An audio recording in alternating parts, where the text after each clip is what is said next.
Assalamu alaikum, welcome to Urban Dunya and welcome back to Recipes for Ramadan. I'm Tim Blight. Today I'm coming to you from Melbourne and I'm going to be showing you a mosque which isn't much to look at from the outside, but it is in fact one of Australia's busiest mosques. It is the Melbourne City Mosque and it serves the Muslims who work and live in the centre of Australia's second biggest city.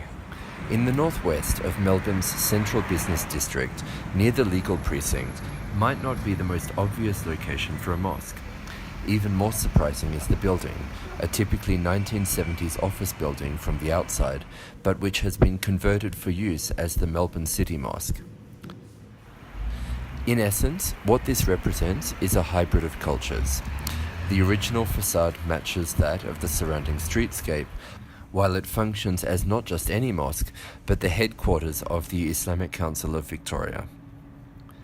Inside, predictably, is a sleek, modern fit-out hosting a congregation of Muslims from a mixture of cultures, all of whom live or work in the heart of Melbourne. Now, to talk about food here in Melbourne, there's people who say that Australia doesn't have much of a tradition of street food, but I am about to get the next best thing, which is fish and chips on the beach. Melbourne might not be famous for its beaches, but on a hot summer day, they are still the place to go.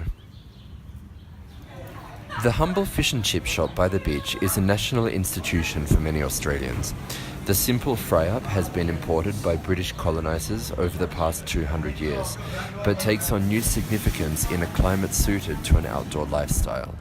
Battered, sprinkled with salt and served with tangy tartare sauce and a wedge of lemon, and washed down with a ginger beer, is the stuff that childhood summers are made of. For more recipes like this, go to urbandunya.com and pick up a copy of my book Recipes for Ramadan today.